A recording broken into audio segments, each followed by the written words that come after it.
What do you think makes people upgrade their iPhone? Is it just the camera, or does it take something bigger like a fresh design that finally feels different?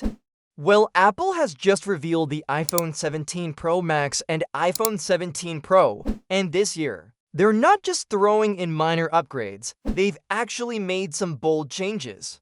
Let's break it all down. Apple kicked off its September event with what it calls the most powerful iPhones ever, the iPhone 17 Pro Max and the iPhone 17 Pro. But before we talk specs, let's start with what everyone noticed right away: the design. For years, critics have said iPhones look the same. That's not the case anymore.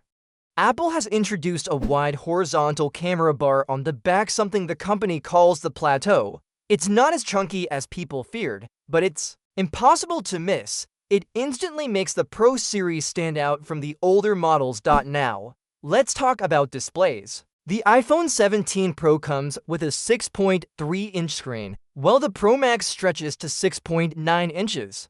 Both are Super Retina XDR panels with a 120Hz refresh rate, always-on display, and a peak outdoor brightness of 3000 nits. To put that in perspective, it's one of the brightest screens you can find on any phone right now, which means even in harsh sunlight, your screen remains clear. Apple didn't just focus on the outside, though. Inside these devices sits the brand new A19 Pro chipset, which Apple says delivers up to 40% better sustained performance compared to the last generation. And for the first time in iPhone history, we're getting a vapor chamber cooling system.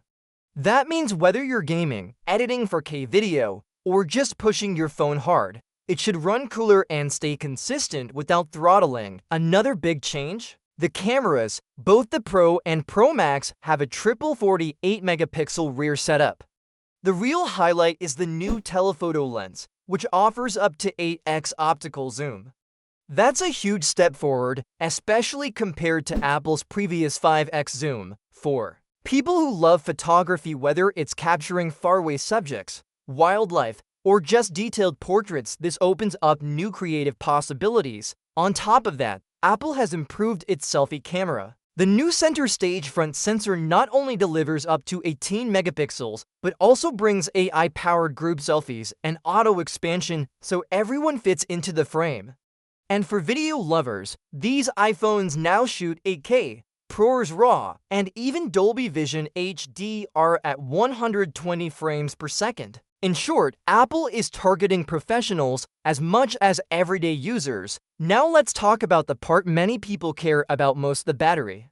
Apple usually avoids sharing milliampere-hour numbers, but leaks confirm some solid improvements.